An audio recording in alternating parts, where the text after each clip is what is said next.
Welcome to InfoStream, your daily current. Unsure what to listen to? Turn to us for today's headlines. Stay informed. Trump's UN address faced criticism and rhetoric shifts. Ukraine tensions rise amid Trump's shifting stance. Typhoon Ragasa causes devastation in Asia. Drone attack in Eilat results in injuries. Italy condemns Gaza Flotilla incident. Gaza hospitals overwhelmed by casualties. Palestinian state recognition diminishes. ABC ordered to pay journalists compensation. Talent shift. UK and Canada respond to US visa changes. Deportees face uncertain future. Review ordered into asylum seeker taxi costs. Citizenship crisis born in India, not India. Parental deportation impacts American children. Kremlin responds to Trump's Ukraine assessment. Trump's UN address criticism, detours, and a shift in rhetoric. Donald Trump's address to the 80th United Nations General Assembly was marked by a blend of criticism directed at global institutions and nations, several digressions, and a notable shift in his rhetoric, particularly regarding the conflicts in Ukraine and Gaza. The speech, punctuated by technical difficulties, a malfunctioning escalator, and a broken teleprompter, highlighted a persistent dissatisfaction with the UN's perceived ineffectiveness and a reaffirmation of his own approach to international affairs. Trump's primary focus was a broad critique of global policies, particularly concerning migration, energy, and conflict resolution.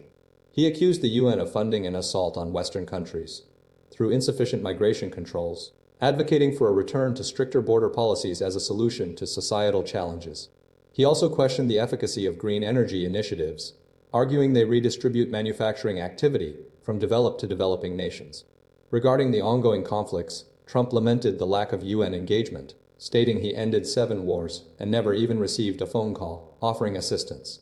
However, following the speech, he significantly altered his stance, suggesting Ukraine could take back its country in its original form and acknowledging a potential for NATO to shoot down Russian aircraft if they entered Allied airspace. Furthermore, he expressed belief that Ukraine could win all of Ukraine back in its original form, a departure from earlier statements. He also called for a cessation of hostilities in Gaza, while acknowledging the ongoing challenges. The speech was characterized by numerous digressions, including critiques of Barack Obama's carbon footprint, observations about international waste management, and a lengthy discussion about cows. Trump's address underscored a consistent theme, a belief that his methods are superior and that the UN is largely unproductive. The technical difficulties, rather than detracting from the message, served as further illustrations of his frustration with the organization's perceived shortcomings. The shift in his rhetoric regarding Ukraine and Gaza, coupled with his continued criticisms of global policies, signaled a renewed emphasis on direct action and a willingness to challenge established international norms. Trump's shifting stance fuels debate amidst escalating tensions in Ukraine. Donald Trump's recent pronouncements regarding the war in Ukraine, particularly his assertion that Ukraine could reclaim all its territory with European and NATO support, have sparked significant debate and heightened tensions. Following talks with President Volodymyr Zelensky, Trump declared Ukraine's potential to win all of Ukraine back in its original form, a position sharply contrasting with previous statements suggesting territorial concessions. This shift, fueled by what Trump described as a more fulsome understanding of the conflict's dynamics, including Russia's economic woes, has been met with both cautious optimism and concern. Zelensky hailed Trump's revised stance as a big shift, expressing agreement and a shared assessment of the situation on the battlefield. This endorsement prompted a flurry of reactions from international leaders. While some, like Denmark's Prime Minister Mette Frederiksen, immediately vowed to intercept Russian aircraft if they violate NATO airspace, U.S. Secretary of State Antony Blinken cautioned against proactive military action, emphasizing the need to assess intent and potential risks. The situation escalated further with multiple incursions of Russian aircraft into the airspace of NATO member states, including Poland and Estonia, prompting immediate responses from Allied forces. These incidents, alongside Russia's drone attacks on Scandinavian countries, underscored the evolving nature of the conflict and raised questions about NATO's preparedness and its commitment to collective defense. Amidst the heightened tensions, Trump reiterated his call for European nations to increase their defense spending and bolster Ukraine's military assistance. He also expressed skepticism regarding sanctions against Russia, demanding European cooperation.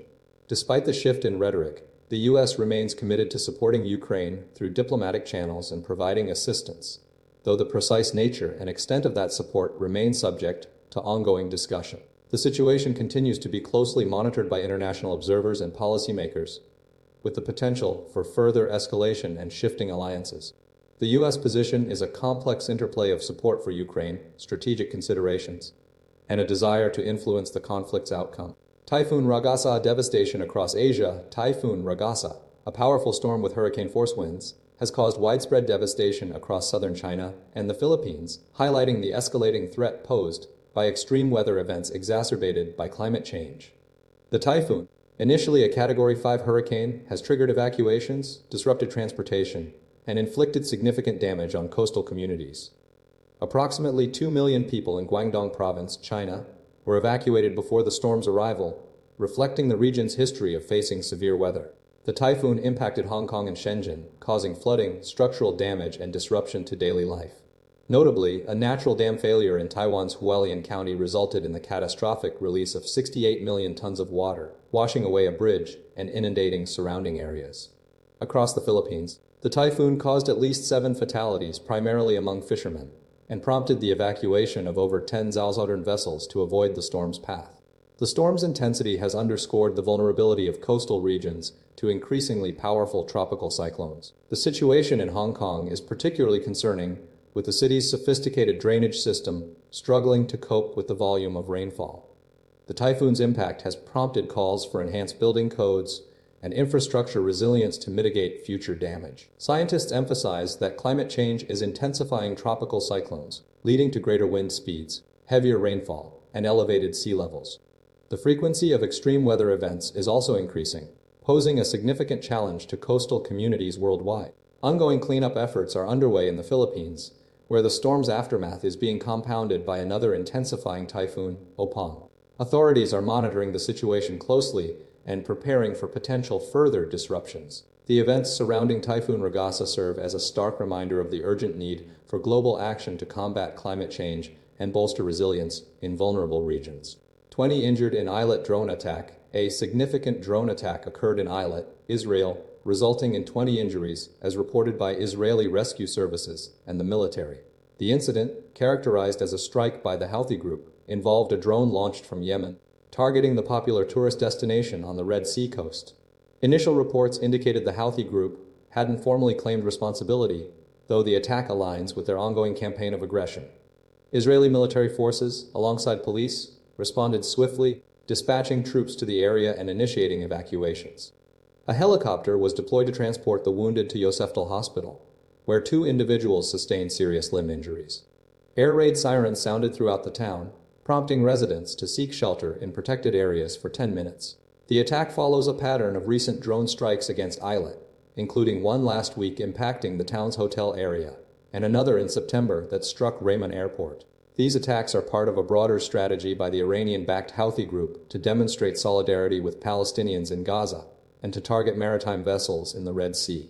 The Houthi group, controlling Sana'a and northwest Yemen, has been escalating its attacks since the beginning of the Israel-Hamas conflict. This attack represents one of the most serious in terms of casualties, particularly given Eilat's popularity as a tourist destination. The military's response highlights Israel's preparedness to counter these threats.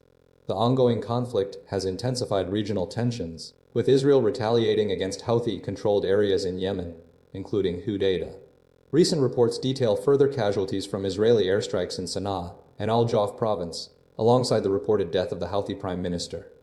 The Red Sea remains a focal point of conflict, with the Houthi group continuing to target commercial shipping lanes, adding another layer of complexity to the ongoing crisis. Italy condemns Gaza aid flotilla incident, deploys Frigate. Italy's defense minister, Guido Crosetto, has strongly condemned an alleged overnight drone attack targeting the global Sumud flotillas, GSF, a group of boats attempting to breach Israel's naval blockade of Gaza to deliver humanitarian aid. Following the incident, Crosetto ordered an Italian Navy frigate to proceed towards the 52 boats currently located off the coast of Crete, primarily to assist Italian citizens participating in the flotilla. The GSF reports indicate that several vessels experienced explosions, the dropping of unidentified objects, and the presence of drones, accompanied by communications jamming. They accuse Israel of a dangerous escalation. Unverified CCTV footage released by the GSF depicts a crew member jumping onto a yacht following an apparent explosion. The GSF further reported at least 13 explosions heard around the boats south of Crete, alongside reports of objects being dropped from drones onto 10 vessels. The GSF's later statement detailed more serious accusations, including the deployment of explosive and incendiary devices, the deliberate dispersal of chemical substances, the disabling of emergency communication devices, and calculated physical damage intended to render the ships unseaworthy and endanger the volunteers. Passengers on the boats requested assistance from the Greek Coast Guard, who were subsequently aided by a Portuguese vessel from the European Union's border agency, Frontex, which found no evidence of damage. Greta Thunberg, a prominent climate change campaigner and participant in the flotilla, described the incident as a scare tactic, stating that they were aware of the risks and would continue their mission. The situation highlights increasing tensions surrounding the Israeli blockade of Gaza and the ongoing efforts to deliver aid to the region. The Italian government's response underscores its support for the flotilla and its condemnation of what it perceives as an aggressive act. The incident remains under investigation, with Israel yet to issue a formal comment. Gaza hospital overwhelmed by casualties amidst expanding Israeli offensive. The situation at Gaza City's Al-Shifa hospital is critically dire, with medical personnel reporting being overwhelmed by a relentless influx of casualties stemming from ongoing Israeli strikes. Australian doctors volunteering at the hospital describe daily mass casualty events, operating in conditions of extreme filth and scarcity of resources.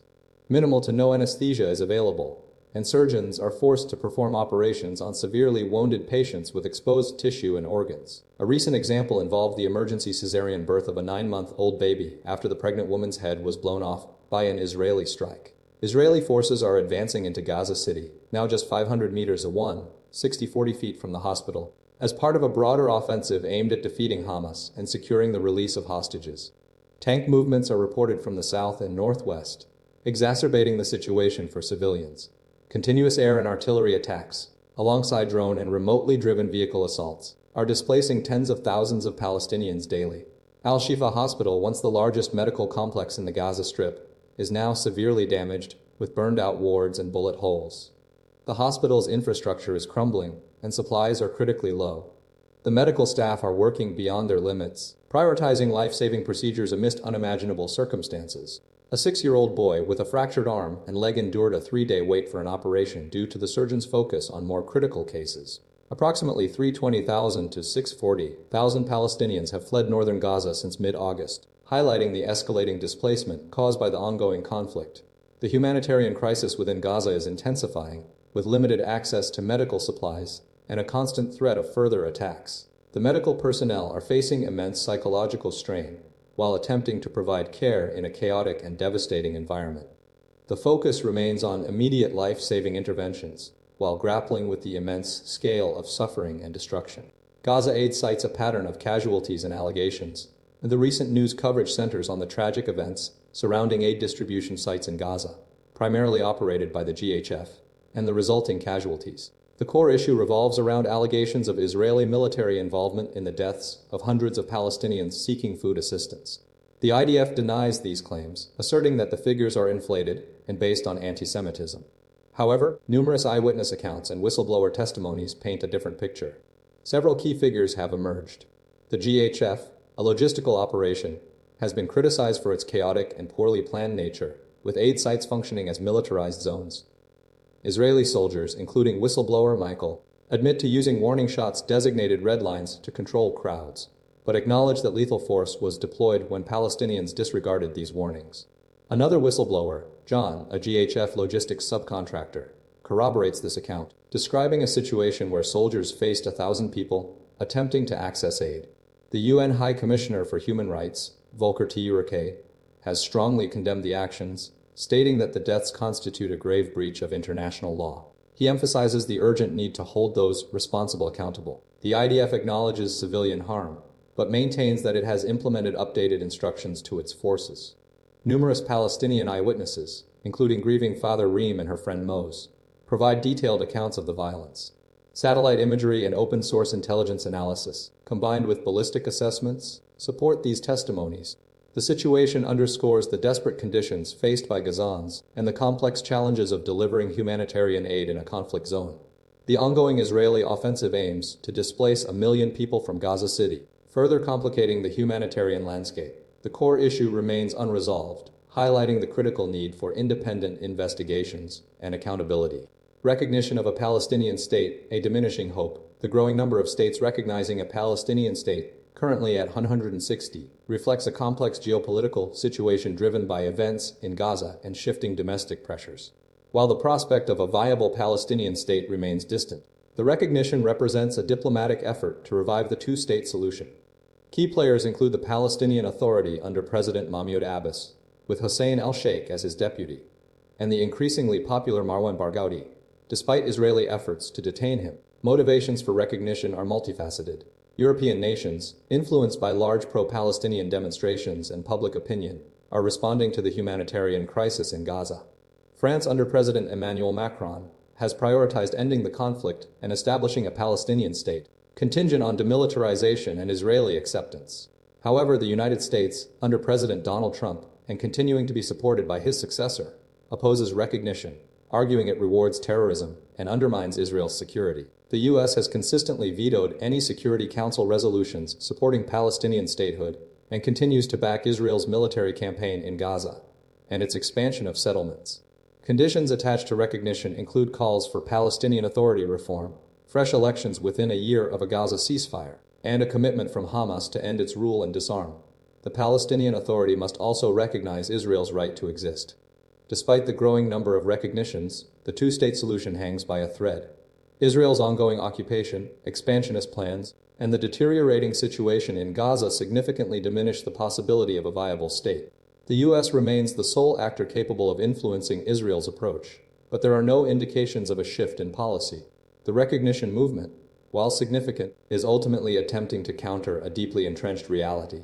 ABC ordered to pay $150,000 following unlawful sacking of journalist. The Australian Broadcasting Corporation's ABC has been ordered to pay journalist Antoinette Eilat $150,000 after a court ruled the broadcaster unfairly dismissed her due to her views on the war in Gaza. Justice Daryl Rangaya delivered the verdict, stating the substantial penalty was necessary to ensure the ABC learns a crucial lesson regarding employee rights and editorial independence. Latif was removed from ABC Radio Sydney's Mornings show after just 3 shifts, following intense lobbying from pro-Israel groups. The court found that the ABC had acted unlawfully, dismissing Latif based on no more than a suspicion that she might have breached editorial policy. The decision sparked public outrage and raised serious questions about the ABC's independence and its support for diverse voices within its staff. The ABC initially argued that Latif had been instructed not to discuss the conflict on social media, but the court rejected this claim. Prior to her dismissal, Latif shared a Human Rights Watch post accusing Israel of using starvation as a weapon, a claim Israel denies. The ABC's actions were deemed a sacrificial attempt to avoid criticism, and a clear orchestrated campaign by pro-Israel lobbyists contributed to the situation. Justice Rangya emphasized that the ABC cannot view penalties as an acceptable price to pay for suppressing criticism. Latif had been a regular contributor to Australian media, advocating for issues such as racism, discrimination in media, and mental health. The court awarded her a further $70,000 in damages. While the ABC has issued a public apology and shown some contrition, the court criticized the broadcaster for failing to investigate who leaked the details of Latif's sacking to the media. The entire saga has resulted in very significant consequences for Latif, and the ABC must pay the $150,000 within 28 days. The case highlights concerns about the influence of external pressure on public broadcasting and the protection of journalists' rights to express their opinions. Global talent shift. UK and Canada respond to US visa changes, following a significant overhaul of the US H-1B visa system, characterized by a 50-fold increase in application fees. Both the UK and Canada are actively seeking to attract global talent. US President Donald Trump's decision to raise the cost of skilled worker permits has created an opportunity for alternative destinations, prompting strategic responses from international governments.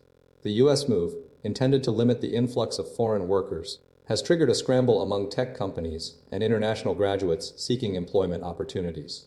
Canada's Prime Minister Mark Carney has acknowledged the situation, noting that many skilled workers, particularly those from Canadian research institutions, are now considering the U.S. He expressed a willingness to hang on to 1 or 2 of them, highlighting the potential benefit of attracting talent previously destined for the United States. Build Canada, a non-profit organization, has urged Canada to act swiftly, recognizing the potential influx of hundreds of thousands of H-1B professionals. The UK, meanwhile, is taking a proactive stance, with Chancellor Rachel Reeves announcing plans to double the number of high-skilled foreign worker visas to approximately 18,000 annually. This expansion is part of a broader strategy to differentiate the UK's approach from the US, particularly in attracting global talent. Reeves emphasized London's position as one of the world's two leading financial centers, and the UK's commitment to removing regulatory barriers for international companies, exemplified by Revolut's $3 billion investment and creation of 1,000 new jobs. The UK's response directly counters the US policy, demonstrating a clear intention to remain an attractive destination for top international talent. Both countries recognize the potential economic and strategic benefits of welcoming skilled workers, marking a notable shift in global talent acquisition strategies in the wake of the US policy change. The situation highlights a competitive landscape in attracting highly skilled workers and underscores the importance of adaptable immigration policies. West African deportees face uncertain future amid legal battles and shifting agreements. A group of 12 West African nationals, including individuals from Nigeria, Togo, Liberia, and the Gambia, are facing an increasingly precarious situation following their deportation from the United States. Initially detained in a U.S. facility and subsequently transported to Ghana under an agreement brokered by President John Mahama, 6 of the original group have been transferred to Togo, while the destinations of the remaining individuals remain undisclosed. Lawyers representing the deportees have withdrawn their legal challenge against the Ghanaian government, citing the irreversible nature of the deportations and the inability to bring the individuals before a court. The agreement between Ghana and the U.S., initiated during the Trump administration's hardline immigration policies, has drawn criticism from opposition MPs, who are demanding its immediate suspension until formally ratified by law. They emphasize the need for full transparency and accountability regarding the arrangement. The deportees were previously held in shackles on a U.S. military plane, raising serious concerns about their treatment and legal rights. Ghana's Foreign Affairs Minister Samuel Okudzeto-Ablakwa confirmed that the country is not receiving financial compensation in exchange for accepting the deportees. The situation is further complicated by the anticipated arrival of an additional 40 deportees within the coming days, adding to the logistical and humanitarian challenges. The legal team is pursuing a separate case arguing that the deportees' rights have been violated. They maintain that the deportations, conducted without due process, are illegal and that the individuals have not broken any Ghanaian laws. The ongoing controversy highlights the ethical and legal dilemmas presented by the U.S. government's expansive deportation policies and the complex international agreements that facilitate them. The case underscores the vulnerability of migrants and the potential for human rights abuses within the context of restrictive immigration policies. Urgent review ordered into asylum seeker taxi costs. A government-ordered urgent review is underway concerning the substantial costs associated with taxi transportation for asylum seekers attending appointments. This action follows a BBC investigation revealing that some migrants face lengthy journeys, with expenses frequently exceeding $600 for single trips. The investigation highlighted a specific case where an asylum seeker undertook a 150-mile journey to a GP appointment, with the driver reporting the cost to the Home Office as the $600. Currently, asylum seekers are provided with a bus pass for one return journey weekly, but for other necessary travel, such as medical appointments, taxis are arranged. The process involves presenting proof of an upcoming appointment at their hotel reception desk, triggering an automated taxi booking system. Public transport or walking are not considered options. This system contributes to inconsistent journey lengths, with some migrants maintaining the same NHS doctors when relocating between hotels, particularly for GP referrals. The Home Office initially refused to disclose figures on taxi expenditure, citing a lack of record keeping. Following the BBC's Freedom of Information request, the government acknowledged the need for a review.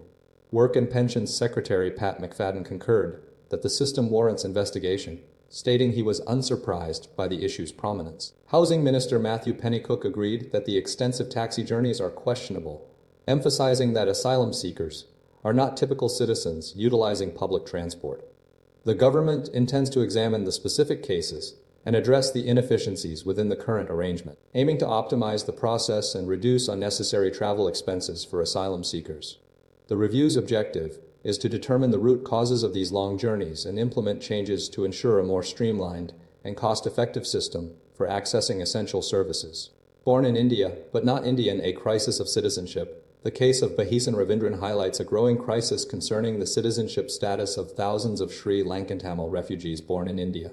Introduced in 1987, India's citizenship law stipulates that a child born within the country must have at least one Indian parent to qualify as a citizen by birth. Ravindran, born in 1991 to Sri Lankan refugee parents who fled the civil war in 1990, unknowingly fell victim to this change. Despite holding valid Indian government-issued identity documents, including a passport, he was arrested when authorities deemed his passport invalid due to his parents' Sri Lankan nationality. Ravindran's situation reflects the predicament of over 22,000 individuals born in India after 1987 to Sri Lankan Tamil parents. These individuals, residing primarily in Tamil Nadu, face uncertainty regarding their citizenship, effectively rendering them stateless. The conflict in Sri Lanka during the 1980s prompted many Tamil refugees to seek sanctuary in India, drawn by historical connections, cultural similarities, and geographical proximity. The Tamil Nadu government estimates that over 90,000 Sri Lankan Tamil refugees currently live in the state, encompassing both established refugee camps and communities outside of them.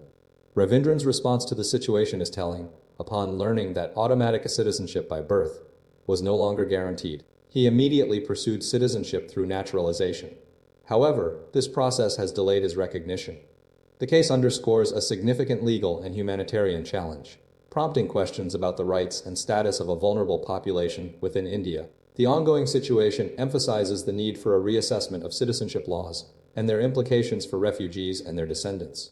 It also reveals a critical gap in the support systems available to those caught in this complex legal landscape, demanding attention from both the Indian government and international organizations. The devastating ripple effect, the impact of parental deportation on American children, the removal of U.S. citizen parents through deportation creates a complex and profoundly damaging situation for their children, according to recent reports and research. These children, often U.S. citizens themselves, face a cascade of challenges, ranging from emotional distress and academic difficulties to increased risk of poverty and involvement in the juvenile justice system. The CNN article highlights the urgent need for systemic changes to mitigate the long-term consequences of family separations. Numerous studies demonstrate the significant psychological trauma experienced by children whose parents are deported.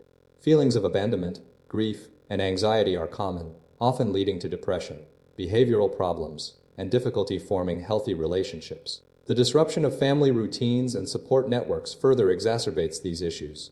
Many children struggle to cope with the absence of a parent, leading to feelings of isolation and insecurity. Beyond the emotional toll, deportation impacts children's educational outcomes. Studies show that children from deported families often experience lower academic performance, increased absenteeism, and a higher likelihood of dropping out of school. This is frequently linked to the stress and instability caused by the family separation. Furthermore, children of deported parents are disproportionately vulnerable to economic hardship. They are more likely to experience poverty and food insecurity, and their parents' removal often leads to reduced household income. Some research indicates an increased risk of involvement in the juvenile justice system, potentially stemming from the instability and lack of parental supervision. Advocates are calling for comprehensive policies to address this crisis, including due process protections for families facing deportation, access to mental health services for children, and support programs to help families maintain connections. The long-term consequences of parental deportation demand immediate attention and a commitment to safeguarding the well-being of American children. Kremlin response to Trump's assessment of Russia's role in Ukraine. Donald Trump's characterization of Russia as a paper tiger, fighting an aimless war in Ukraine, has prompted a restrained response from the Kremlin. Initially, Kremlin spokesman Dmitry Peskov dismissed the paper tiger remark, substituting it with the image of a bear, signaling Russia's strength and resolve. Furthermore, the suggestion that Ukraine could reclaim lost territory was deemed a mistaken assertion regarding the possibility of victory through continued conflict. The Kremlin's measured reaction is partly attributed to a strategic assessment of Donald Trump's views. Moscow believes Trump's opinions are susceptible to change, influenced by his latest conversations, specifically referencing a recent exchange with Ukrainian President Zelensky. The Kremlin intends to leverage this perception, planning to convey its position to the American side through Foreign Minister Sergei Lavrov's upcoming meeting with U.S. Secretary of State Marco Rubio in New York. Trump's comments, despite their critical tone, lacked explicit threats of sanctions, ultimatums, or deadlines, a factor that has calmed the Kremlin's initial outrage. The absence of immediate pressure has been noted, and the timeframe Trump provided, about a month, further reduces the perceived urgency. Dmitry Peskov emphasized the value the Kremlin places on Trump's commitment to pursuing a peaceful resolution. The Kremlin's approach reflects a calculated strategy, prioritizing diplomacy and the potential to shape Trump's perspective, rather than reacting with immediate condemnation. The focus remains on influencing the American president's views and navigating the ongoing conflict through diplomatic channels. The upcoming meeting between Lavrov and Rubio represents a key opportunity for this approach.